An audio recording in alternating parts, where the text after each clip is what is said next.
बिहार की राजनीति में 27 अक्टूबर की तारीख एक बार फिर अहम हो गई। वो इसलिए कि अब तक राजद से सुरक्षित दूरी बना करके चल रही सिवान के मरहूम सांसद मोहम्मद शहाबुद्दीन की पत्नी हिना शहाब और उनके बेटे उसामा शहाब राजद में वापस शामिल हो गए।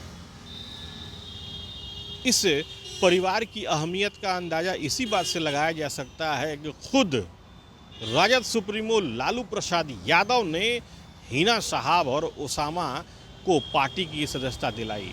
दरअसल बिहार की राजनीति में लालू प्रसाद यादव और शहाबुद्दीन की जोड़ी काफ़ी चर्चित रही थी।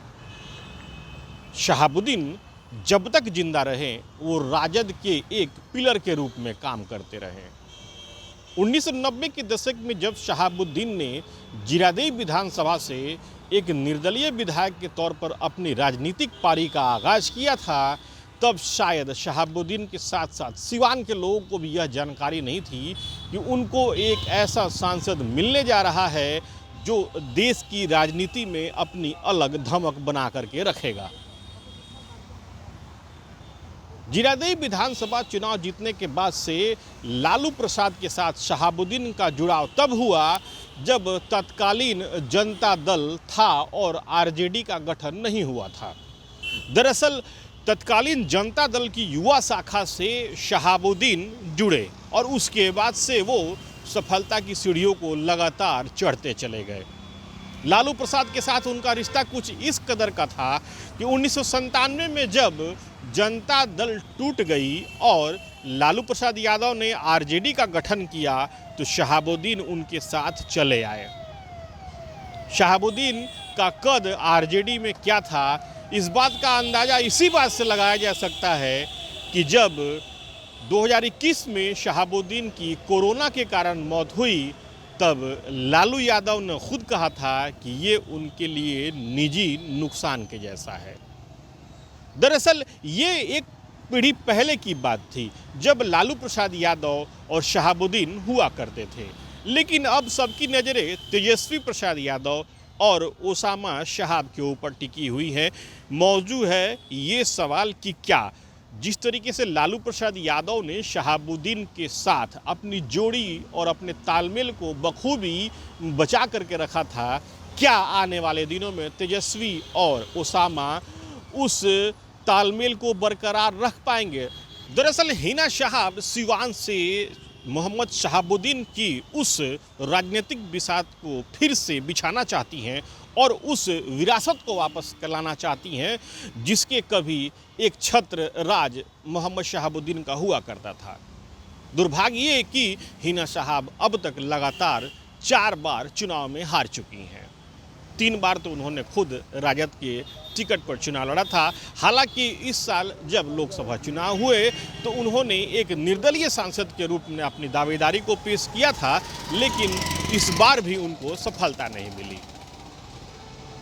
बिहार की राजनीतिक फिजा में ये बात बिल्कुल तैरती रहती है कि आखिर ये वजह क्या हुई कि जिस शहाबुद्दीन से लालू प्रसाद यादव के इतने प्रगाढ़ रिश्ते थे उनमें खटास क्यों हुई।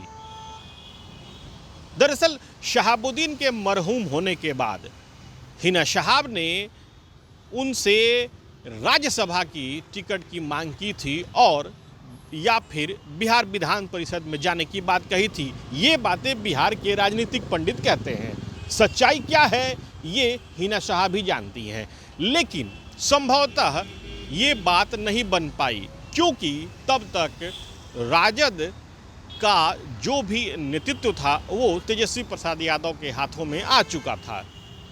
राजद के जितने भी नीतिगत फैसले थे वो तेजस्वी ले रहे थे। वक्त वो भी आया जब उसामा शहाब की शादी हुई और राजद की तरफ से केवल तेज प्रताप यादव पहुंचे हुए थे। धीरे धीरे ये संबंध बिगड़ते चले गए, खटास आती चली गई। अब सवाल ये है कि आखिर ऐसी राजद की क्या मजबूरी रही कि उसने हिना शहाब और उसामा को घर वापसी कराई। दरअसल बिहार में जनसुराज काफ़ी तेजी से अपने पैर पसार रही है। जनसुराज के सूत्रधार प्रशांत किशोर सीधे सीधे अल्पसंख्यक वोटों पर निशाना साध रहे हैं। उन्होंने विधानसभा चुनाव में भी एक अच्छी खासी संख्या में अल्पसंख्यक वर्ग को टिकट देने की भी बात कही है। शायद यही डर है कि लालू प्रसाद यादव ने आने वाले दिनों की स्थिति को भांपते हुए और अपने परंपरागत MY समीकरण को बरकरार रखने के लिए हिना शहाब और ओसामा शहाब की RJD में वापसी कराई है। देखना दिलचस्प होगा कि जिस जोड़ी की चर्चा बिहार के राजनीति में होती रही थी, वो जोड़ी अब अपनी अगली पीढ़ी के रूप में क्या दे रही है, क्योंकि अब लालू प्रसाद और शहाबुद्दीन नहीं है, लेकिन उनकी जगह पर अब तेजस्वी प्रसाद यादव और ओसामा शहाब है। Sujit Kumar, TV9 digital, Patna.